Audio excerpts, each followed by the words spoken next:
Então vamos lá. Então, seguindo a aula, a gente já falou sobre o método DCF, né? O que era o DCF? Agora todo mundo já tem que saber o que é DCF. É o modo distribuído de funcionamento. Distributed Coordination Function, que é a função coordenada distribuída do 802.11. Né? Ou seja, é um modo de controle de acesso ao meio do 802.11 que funciona sem ocorrência do AP. Né? AP, ou Access Point, que é a figura física, a figura lógica é o Point Coordinator, o PC. Tá? E a gente falou muito, né, que pô, essa diferença entre redes ad hoc e redes infraestruturadas. Uma rede infraestruturada vai ter um AP, uma rede ad hoc não vai ter um PC. Só que eu comentei, né, que no caso de desastre, no caso que algo tem um problema na rede, né, uma rede infraestruturada nem sempre ela é possível. Ao mesmo tempo, eu falei que o 802.11 tem sérias restrições, né, na figura do 802.11. Por quê? Porque, na verdade, você tem que estar na área de alcance de um mesmo rádio. Então, você só faz parte de uma mesma BSA, de uma mesma BSS, se você está na área de alcance do rádio. Né? Isso é ruim, isso é negativo. Então, para resolver esse problema, surge o 802.11s. Que, na verdade, é você emular um sistema de distribuição usando rede sem fio. Ou seja, você poder realizar todo o processo do sistema de distribuição sem você ter estações cabeadas. O seu sistema de distribuição ele não ser cabeado. Permite que você use, né, uma infraestrutura cabeada, exatamente como a gente usou no 802.11 tradicional, mas essa infraestrutura pode ser sem fio. Isso é particularmente importante em áreas onde é difícil cabear ou, idealmente, situações de desastre. Para vocês terem noção, a rede sem fio que tem ali na Avenida Brasil é uma rede sem fio da Motorola, uma rede mesh. Por que ela não está funcionando sempre tão bem? Porque o nego atirou na parada. Então você pode fazer um ESS, um Extended Service Set, ou seja, o que vai se formar o teu SSID através de rede mesh. A rede da UF é uma rede mesh. A rede do dormitório da UF é uma rede mesh. Um dos projetos finais que eu tenho vontade de fazer e eu ainda não fiz foi usar os celulares dos alunos para estender a rede sem fio da UFRJ. Usar os celulares como roteador. Tá? Então, o cenário você pode ter um escritório, menos comum, mas isso é possível, principalmente se aqueles são aqueles casarões grandes, redes caseiras, né? Algumas pessoas usam, eu acho, desperdício de energia intelectual, redes públicas, como eu falei, né, na Avenida Brasil, ou cenários ideais que são redes militares ou de desastres. E de forma muito parecida, os protocolos de redes veiculares, eles são muito inspirados pelos protocolos de rede mesh. Pode falar. Ali naquela figura lá atrás aqui, onde aparece o SS, então não tem definição do VSS aí, não tinha como definir o VSS. Não faz sentido. Não faz sentido. Não. E essa aqui é a pilha da rede mesh. Aqui embaixo tem a camada física, né, do 802.11 tradicional, o método de DCF, a DCA aqui vai ser a parte de QoS que a gente vai falar mais pra frente, e isso aqui que é o 802.11. Ou seja, se você tem um rádio sem fio tradicional, o resto é software. Não tem nenhuma diferença física do rádio 802.11s para o rádio 802.11 tradicional. Então, o seu celular, sim, pode estar usando o 802.11s. A gente vai falar mais sobre isso aqui para frente. Isso aqui é caveira, são coisas que vocês têm que saber, todo mundo erra depois no final. Quais são os papéis de uma rede de multifunção, uma rede mesh? Eu tenho o mesh point, que é o nó de uma rede malha, né? Então uma nuvem mesh nada mais é do que um conjunto de mesh points. O mesh AP, que é um mesh point, que também faz o papel de AP para a galera que não fala 802.11s. O mesh portal, que é o cara que vai fazer o mesmo papel do mesh point, só que para redes 802.3, né? E a estação, que é o cara 802.11 tradicional que não fala 802.11s. Então, Cláudio, eu posso estar numa rede mesh sem saber disso? Pode.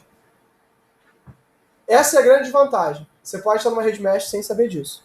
No caso do Mesh AP, ele vai criar essa função de access point, então, consequentemente, vai criar uma rede diferente, só usando a rede mesh como base. Exatamente. E nesse caso, o mesh faz o papel dele tradicional, que é do sistema de distribuição. Tá? Então, o identificador da rede mesh é o SSID, que você tem em redes infraestruturadas, e o Mesh ID. E quem é que manda os Mesh IDs? Beacon. começar a fazer a listinha, deixar no cantinho do quadro aqui, pico, funções. Eu fazia isso há uns anos atrás e depois comecei a ficar com preguiça. Quais são os parâmetros que vão caracterizar a Mesh ID, a rede Mesh? O Mesh ID, o protocolo de seleção de caminho, diferente da maior parte dos protocolos de camada 2, as redes Mesh são redes de camada 2 que introduzem roteamento. Sendo essa a questão, qual a diferença entre uma rede Mesh e o IP?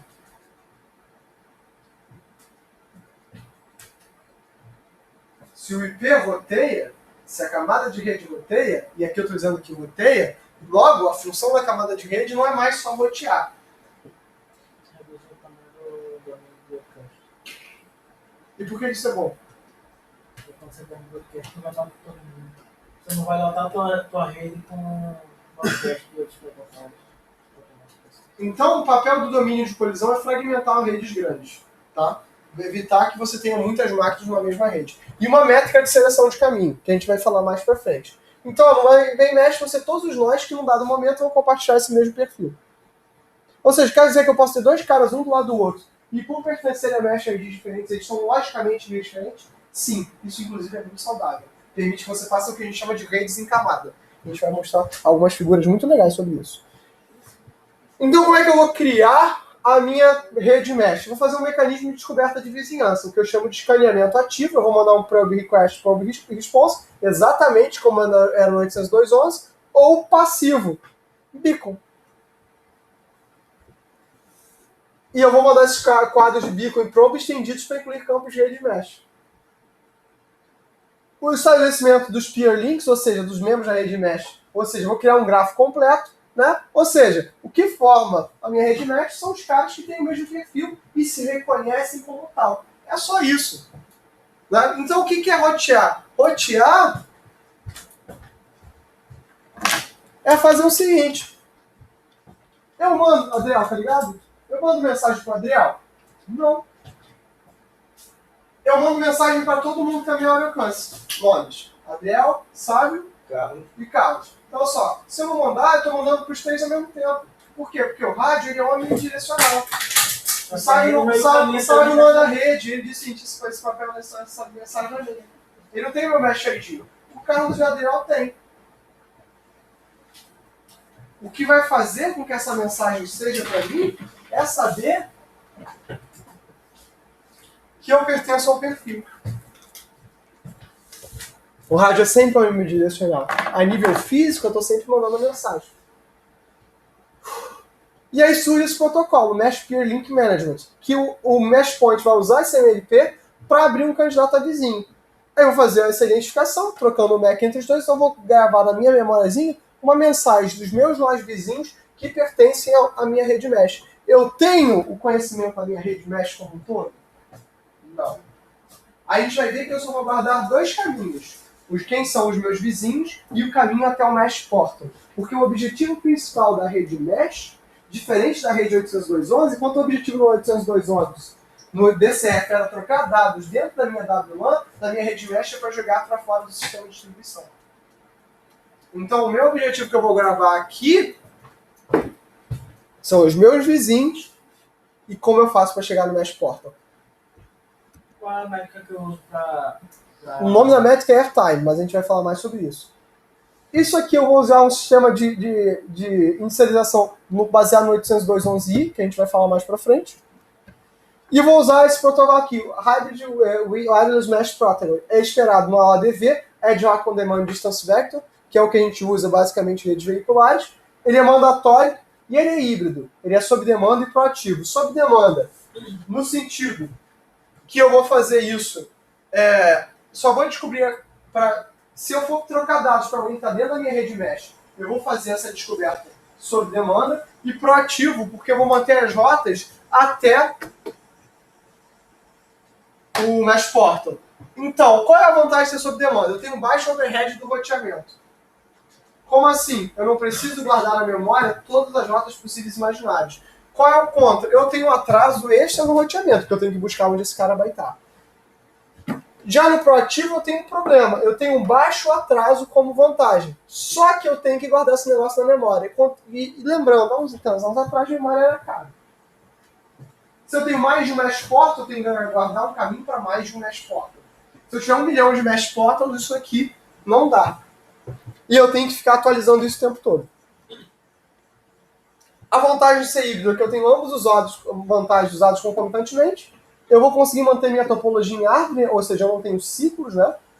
E, ao mesmo tempo, né, como eu digo que o objetivo principal da minha rede é mandar para fora dela, sair da rede mesh e mandar para o mesh portal, se eu tenho um caminho para o mesh portal gravado na memória, eu diminuo o atraso e eu só vou ter atraso em coisas que eu considero não naturais, como troca de tráfego dentro da rede.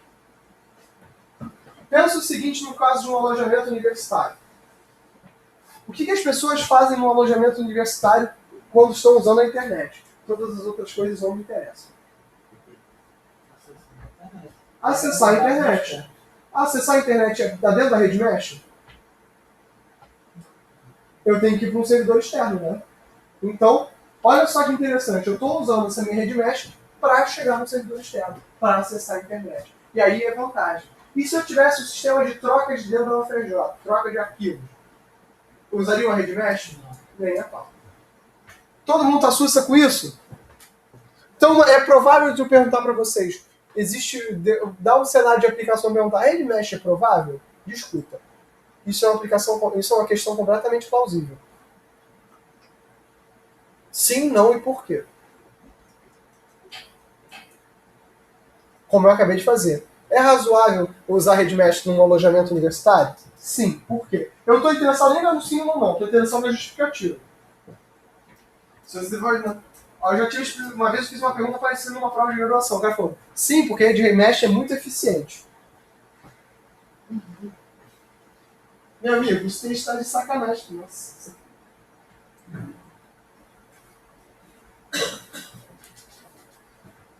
Você está de sacanagem, né? Então não tem problema.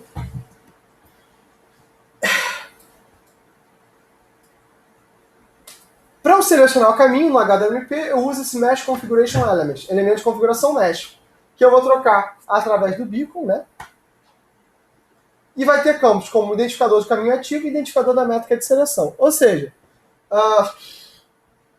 André é o mais próximo da porta, então o André, a partir de agora, ele é o meu mesh porta. Porque eu quero que o tráfego saia. Foi muito ruim essa, né? Então é o seguinte, assim, eu só reconheço como vizinho o Adriel. O Adriel tem o caminho para o mesh porta. Vai passar pela Cássia, vai passar pela Emily, vai passar pelo Sávio. Sávio é um nó defeituoso. Vai passar pela Aline. Porque tem muito ruído. Vai passar pelo André. Então esse caminho está decorado. Agora, eu só conheço o Adriel diretamente. Eu quero passar para o Carlos.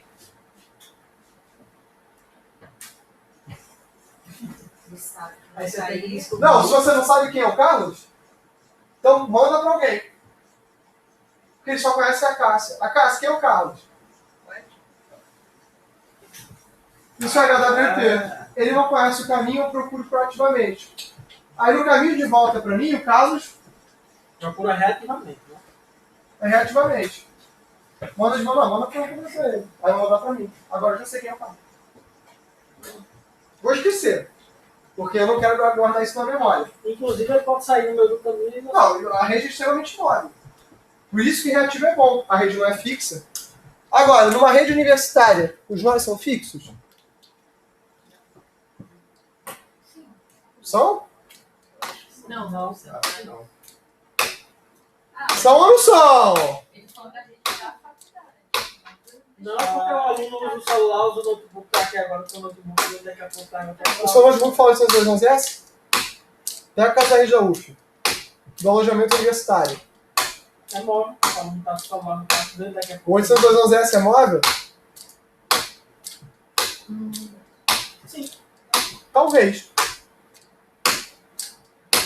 Onde é que tá o arquivo de configuração 802.11s? Está no computador do Ubuntu? Ou na verdade eu espalhei um monte de mesh aqui?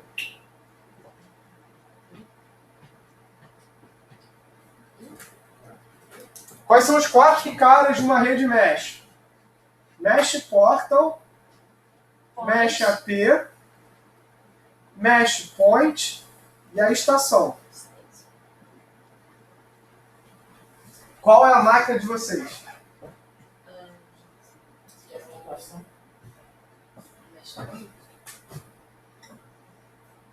Vocês falam 802.11.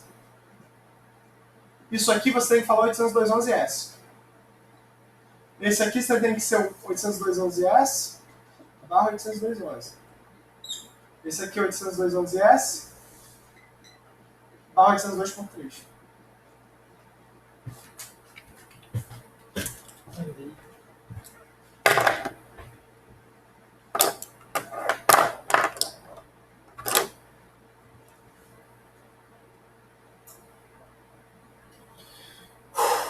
E o mecanismo mandatório é o da HWP e o Airlink e a métrica de Airlink.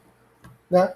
Então a métrica de Airlink, a figura foi embora, tá? Mas o que o Airlink diz? O Airlink está dizendo assim, é uma função de tempo que saiu daqui, né, não está aqui. Eu não posso desenhar aqui.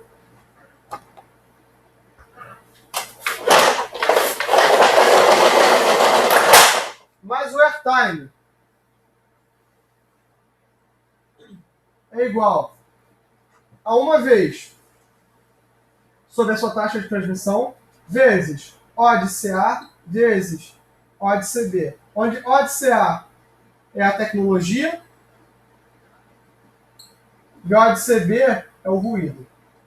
Então nós dizemos o seguinte, quanto melhor a sua rede, quanto mais rápido você transmite, mais prioritário você é. Só que você tem um fator de diminuição em função da tecnologia que você usa. Quanto mais nova a sua tecnologia, melhor você é. Mas quanto mais ruído você tem, pior você fica.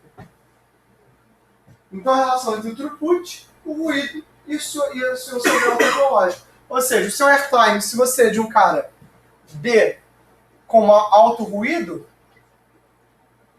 você é ruim. Se você é um cara N com baixo ruído, você é um cara bom. Mas um cara B com baixo ruído pode ser melhor do que um cara N com alto ruído. É isso que essa métrica quer dizer. Mas tá lá no link. Então, o HWP vai ter 3 tipos de pacotes. O PREC, né, que vai ser mandado em difusão. Eita, sacanagem. O PREC, que vai ser mandado em difusão do Mesh AP para os Mesh Points. Ou seja, o Mesh AP é que ele se anuncia como o Mesh Point é que se anuncia... Eita, satanás! O Mesh Portal é que se anuncia como Mesh Portal, né? O Path Reply, que eu vou mandar para o cara que me mandou de origem. E o Path Error. Ou seja, se eu sou buscado, por exemplo, o Carlos foi buscado. Eu mandei uma solicitação em broadcast, ou seja, para todos os meus vizinhos, no caso o Adriel, e ele me retornou o endereço dele através de um Path Reply. Se eu sou Mesh Portal, eu mando em difusão para todo mundo, mesmo sendo como Mesh Portal. Então, eu consigo, através do mesmo tipo de mensagens, né? O mesmo entendimento de mensagem, mandar as coisas. Ou seja, aqui é a run, né? Esses dois aqui acabam sendo usados para a construção, tanto Path Reply quanto Route Announcement, para a construção das minhas rotas. No caso do Route Announcement, quem vai mandar realmente é o Route Announcement é o Mesh Portal. Aqui qualquer... Só que o Route Announcement e o Path Reply são a mesma coisa.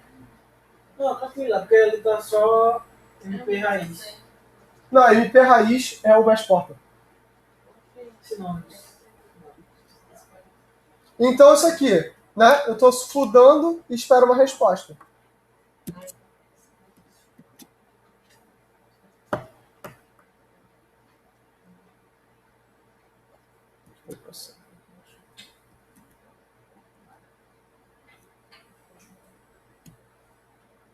Agora, a mesma coisa, o MP raiz vai fazer o route announcement através desses candangos aqui. E aí você tem essa topologia, onde eu tenho a Ethernet aqui ligado nesses mesh portals, ou seja, eu posso ter mais de um mesh portal na mesma rede. A minha rede. E o interessante é que o mesh portal pode ser inclusive um link de ligação entre duas redes mesh. E como é que ele faz isso? Tendo dois mesh IDs diferentes. E os mesh EPs ligando para a rede 802.11 tradicional. Ou seja, isso, vocês têm que pensar o 802.11s como uma cola entre qualquer tecnologia de comunicação. Ele é feito para ser um sistema de distribuição. O que é isso? Quem é de mestrado está vendo isso pela segunda vez. É por isso que o chicote vai bater. De graduação, o chicote vai vir a vir. Mas vai existir. Formato do quadro 802.11s, né? Na rede 802.3, o que é interessante é que eu tenho origem e destino. Concorda? Quem viu redes tem que saber esse problema. No 802.11, a gente viu que existia o seguinte: origem e destino, origem na rede 802.11, destino na rede 802.11. Onde eu estou? Agora, próximo passo. Porque, como era um DCF, eu nunca sabia exatamente para onde é que eu estava indo. Eu não sabia se eu estava falando, inclusive, com uma rede cabeada. Eu podia estar usando o MAC da minha estação, que eu vou mandar para o meu AP, que eu vou mandar assim para uma rede cabeada. Então eu preciso desses 4 endereços. Aqui, pior ainda. Aqui eu tenho 6.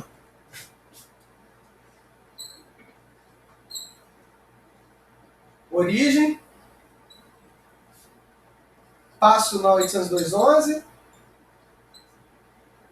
Passo na 802.11s.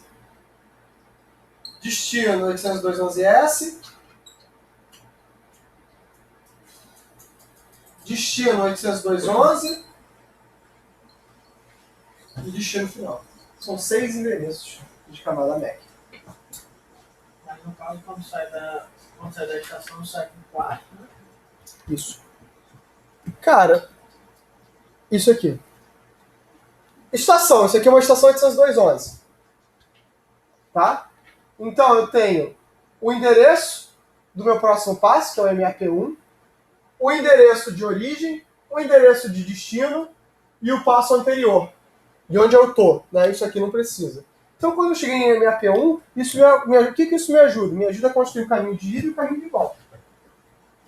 Se eu sou origem, eu não preciso botar isso, né, no meu cabeçalho. Isso, inclusive, está vazio, indica que eu sou a origem. É a mesma coisa que eu botar aqui, né? É que esses dois passam a ser a mesma coisa. Cheguei em MAP1. MAP1 está dentro da rede mesh? Tem 6 endereços, então a resposta é sim. Peguei origem e destino e joguei para cá. MAP1 é o cara que eu tô. MP2 é o cara que eu vou. MPP é o meu destino na rede mesh. MAP1 é a minha origem na rede mesh. Então isso aqui fui para MP2. Isso aqui eu mantive. Isso aqui eu mantive. E como é que eu sei o meu destino na rede mesh? Qual é o objetivo da rede mesh? Transbordo. Transbordo. Transbordo. O que quer dizer transbordo? Vazão para outras redes. E encontrar a saída da rede mesh. É como se eu estivesse sempre brincando de labirinto. Então eu tenho origem e destino na rede mesh, passo anterior, passo que eu estou agora, próximo passo. Aí vou vazar para o mesh porta. E aqui, o que isso quer dizer? Rede cabeada. Quando o MAP1 está transmitindo com o MP2, se o MPP estiver no raio, ele estiver perto, e também receber aquele pacote, ele já adianta ou ele... Se ele é para ele? não é pra ele, mas ele sabe Descarta. que no final vai chegar nele. Ele não sabe. Ele é burro. Você sabe disso porque você é um cara inteligente. Isso não está no protocolo. Você pode fazer se você quiser. Não está no protocolo.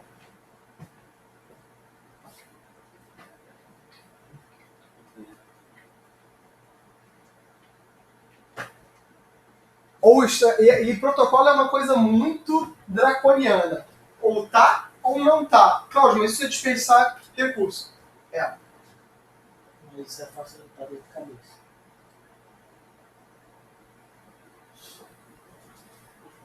Rádios diferentes, com alcance diferente, vão ter noções diferentes. Você vai dizer, mas eu não estaria vendo se eu tivesse alcance diferente. Eu sei. Mas se o cara receber 2, ele vai achar que é um erro. Que alguém retransmitiu. Olha a treta. Porque para isso acontecer, o outro teria que se passar, entendeu? Ou eu estar no salto de frequência correto. Tudo que eu vi de 802.11, disputa de acesso ao meio, continua valendo aqui.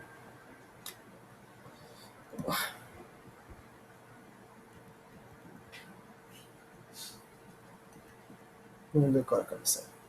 Então, quais são as extensões? O EDCA, que é introduzir QoS, a Aline vai falar pra gente muito melhor na segunda-feira.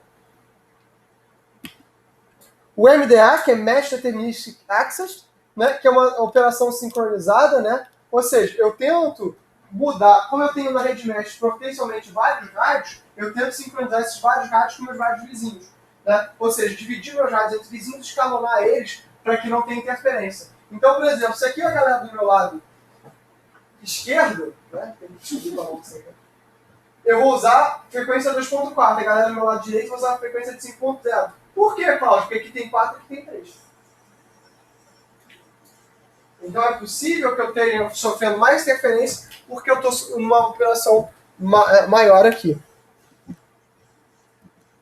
E o CCF, como o Channel Framework, que é como eu negocio esses canais. Agora, digamos o seguinte aqui. Se eu tenho uma galera que está aqui comigo, esses 3 aqui, que os seriam candidatos ideais para dar uma rede 2.4, mas todo mundo está aqui na rede 5.0, o CCF diz o seguinte, olha, imbecil, pelo MDA você tem que dividir mesmo, só que inverte.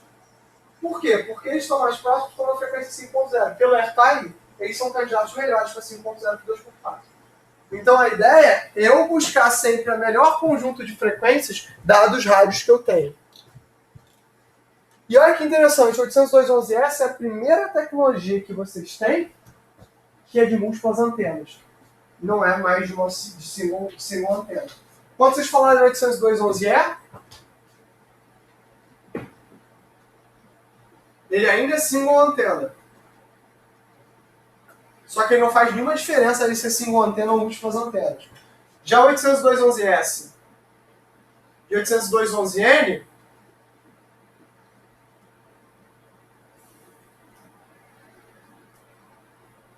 são com várias antenas. Para eles faz muita diferença. Cláudio, eu posso ter um rádio 802.11s com um rádio só? Pode. É bom? Bom é um conceito filosófico complexo, melhor do que não ter, né? Mas o que eu faço nesse caso? Eu trabalho com o conceito de antena virtual. Quando eu estou dormindo para uma faixa de frequência, eu altero para uma outra faixa de frequência e fico acordado dela. E aí eu faço isso, essa alternância o tempo todo. Claro, isso é ruim? É bem ruim. Mas é melhor do que não ter.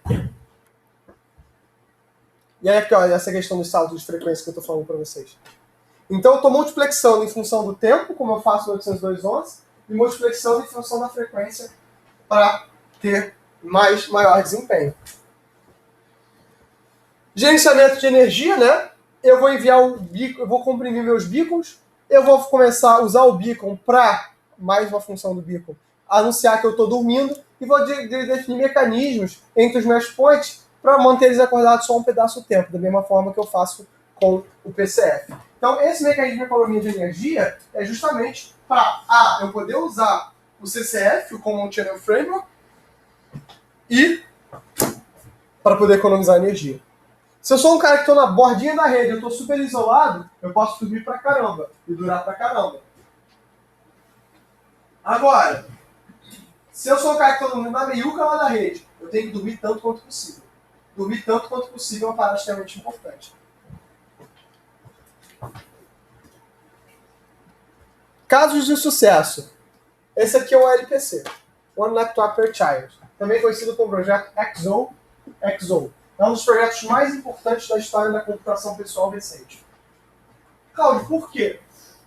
Em 2001, um maluco chamado Nicholas Negroponte, um professor na época do MIT, envisionou o seguinte projeto, o computador de $100.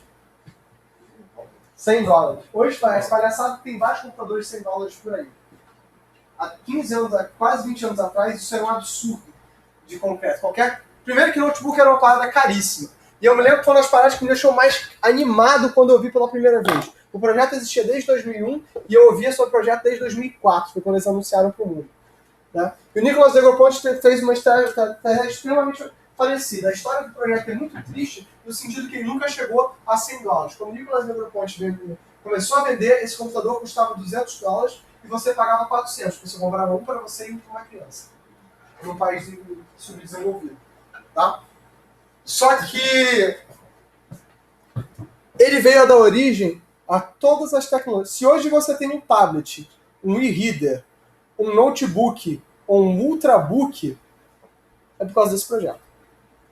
Esse projeto foi feito para crianças, então o teclado é muito pequenininho.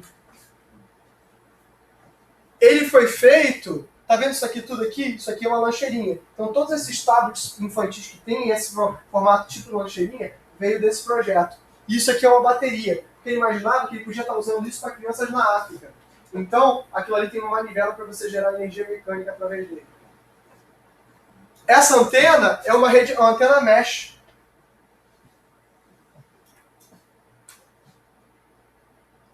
Porque talvez não tivesse infraestrutura de rede, o professor quisesse trocar dados entre as crianças em sala de aula.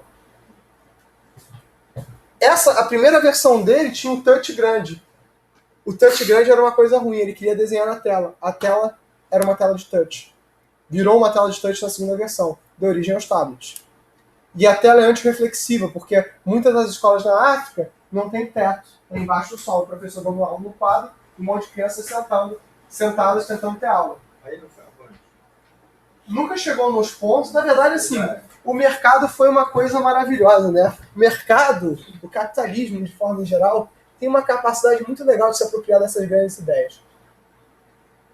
E se apropriou dessa ideia, né? Isso não é culpa de nenhuma empresa. A ideia é muito boa. Só que da mesma forma que a maior parte dos professores no mundo, digamos que o Nicholas Negroponte tinha um ego inflado e capacidades operacionais reduzidas. Ele não tinha como competir com a ASUS. Ou qualquer outro. Não era o objetivo dele competir.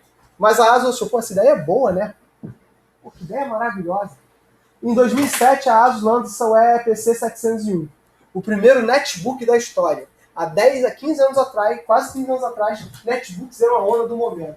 Ele lançou. E isso é extremamente disruptivo primeiro, porque foi o primeiro computador com SSD. O ASUS EPC 701 vinha com acelerão de 900 MHz, 4 GB de SSD e 512 MB de RAM extensível até 4 GB. Rodava um sistema operacional que era um Chandra's, e esse Chandra's, ele na verdade, ele era um Debian com uma interface muito parecida com a interface do XOXO. Enquanto isso aqui rodava Red Hat, o Chandra's rodava Debian e foi o sistema operacional que bootava mais rápido. Eu acho que bootava mais rápido, inclusive, que meus Chromebooks. Estou falando disso em 2007, galera.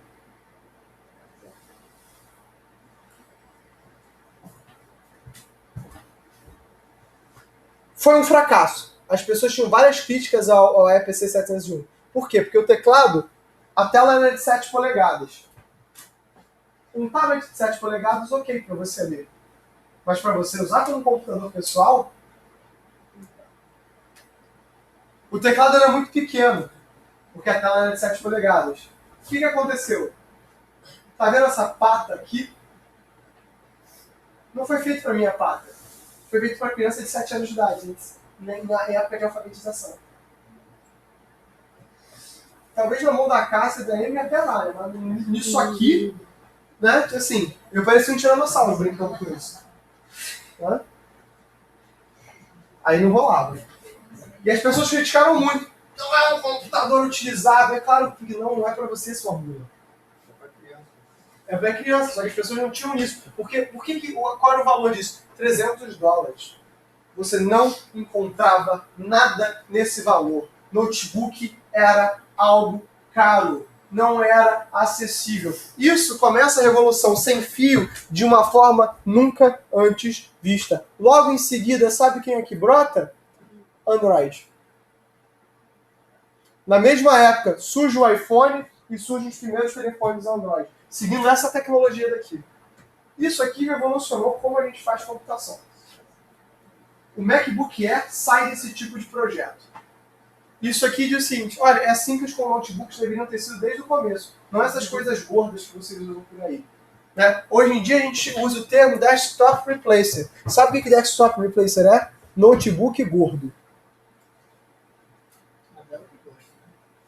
A Dell que gosta, sabe por quê? É bem mais barato de fazer. Isso aqui... Então, se hoje você tem e-reader, é por causa dessa bodega. Se hoje você tem Ultrabook, é por causa dessa bodega. Se hoje aqui você consegue comprar Chromebook, é por causa dessa bodega. Isso aqui é feito para estar online. A revolução é, o mundo é online e as pessoas chialam pra caramba. Isso aqui é super disruptivo. Em 2004 já se falava, sem placa de rede cabeada. Pra quê? Vai enfiar o cabo onde na África? Na bunda? Hã? E vai sair dizendo que você é um macaco? Porra!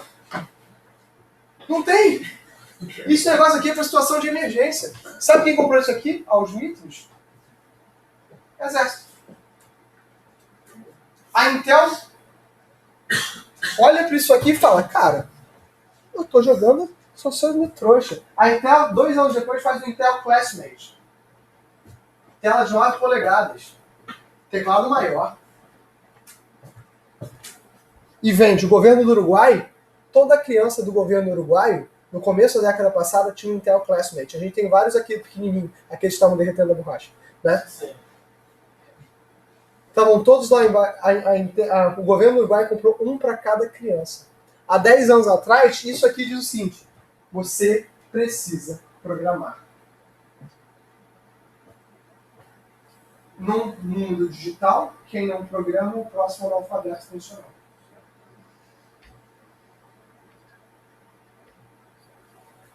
Esse projeto já fala disso 15 anos atrás.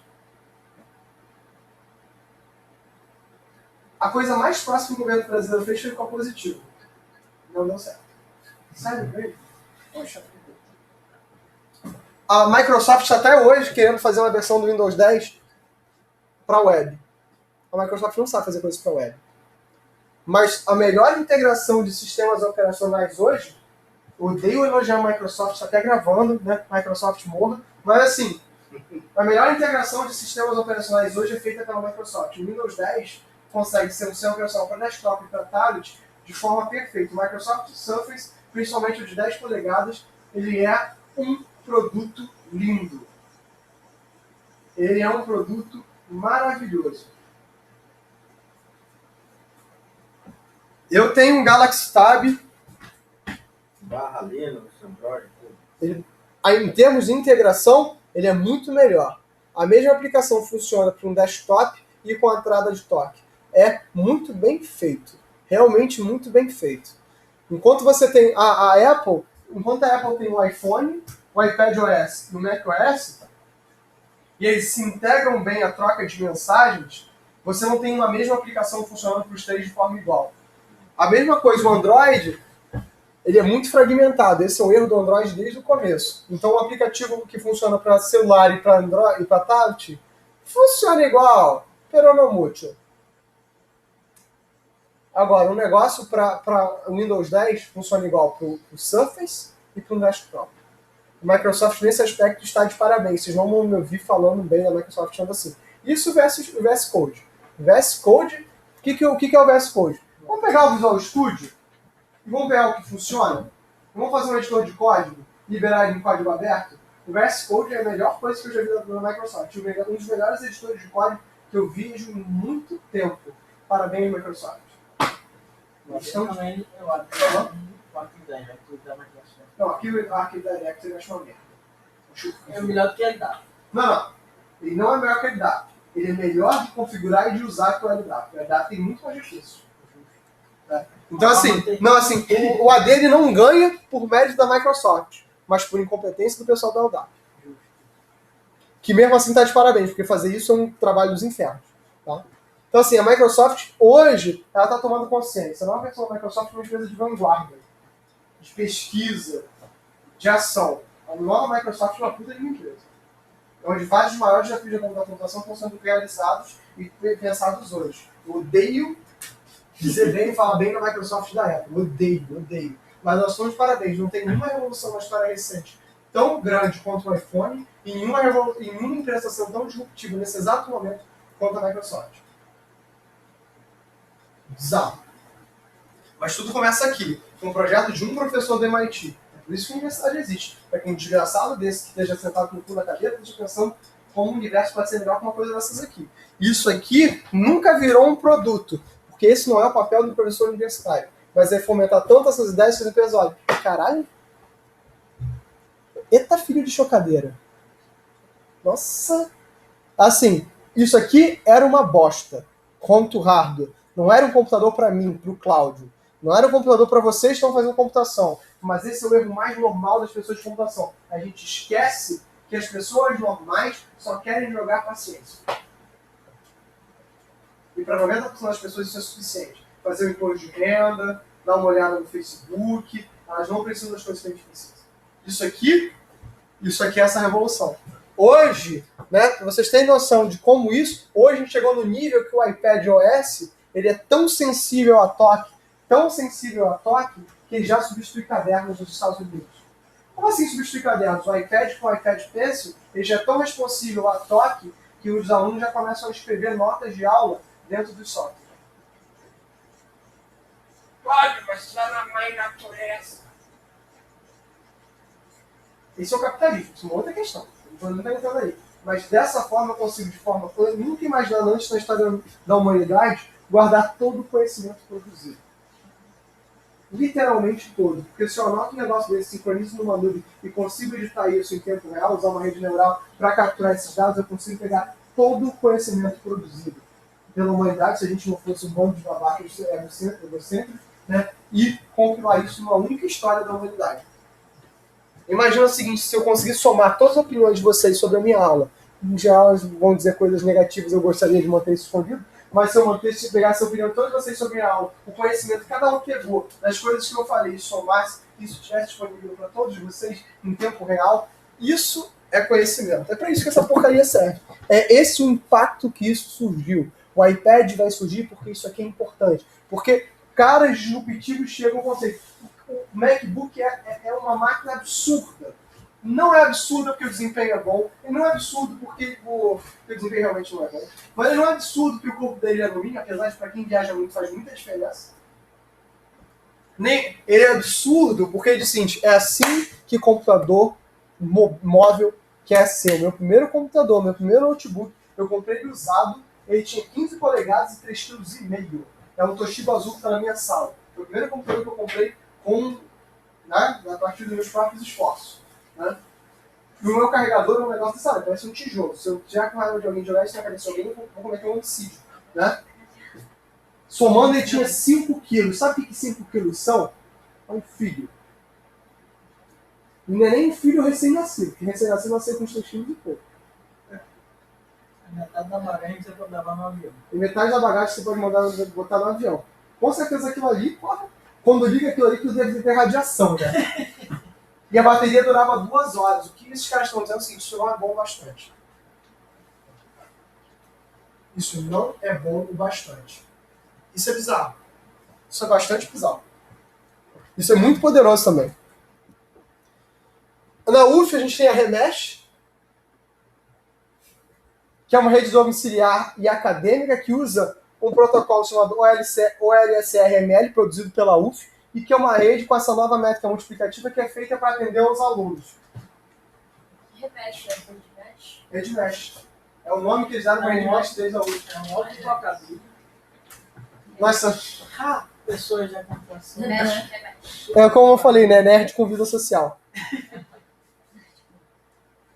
Cara, várias pessoas estão me ligando. O que está acontecendo hoje? Alguém morreu? Tem um ônibus na frente. Hã? tinha Um ônibus, com militares na frente do CCMM. Eita! Isso não rola vez ou outra, eu acho que eles vão fazer uns cursos aqui, seleção, vez ou outra sempre tem. Mas eles Eles estavam não armados, armados. eles eram armados. Pode ser que tenha procurando o código. Gente, sobre Mesh é só isso que eu tinha pra falar. Vamos fazer o seguinte: todo mundo que precisa estar no Classroom. Senta aqui comigo pra eu botar no Classroom. Vai. Eu não estou aqui. Finalizou por hoje? Chega. Vamos lá. Cara, tô dando aula desde 8 horas da manhã, né? Acordou 4 da manhã? 6. 6 horas. Tá. Sexta-feira o senhor tá aqui também? Todo dia. É? Tá bem, tá rico, pô. Tá trabalhando, ganhando pra caramba. Nossa, eu tô cheio do dinheiro. Legal aí. Tô me dando benzão aqui. Eu conto, você conta. É. A Cássia já tem e-mail. A Cássia Calegari. É. Adriel também tem. Adriel, é com 2 L's, não era? Não, Adriel com L só. Adriel Guimarães 01. Isso. Já tem aqui. Carlos Augusto. O e-mail era Caça Carlos Augusto. Acho que vai ser, né? Cata com K? É, com C. Carlos Augusto Teixeira Alves, são as iniciais do nome. Cata Carlos Augusto. Cata. É, Carlos Augusto do junto. Arroba gmail.com. Cata Carlos Augusto arroba gmail.com. Você lembra, o Adriel, você lembra da. Ué.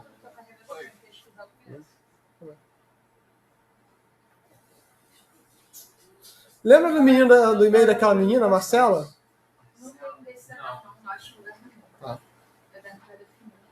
Vê se foi, galera. Mais alguém não estava no grupo? Vocês entraram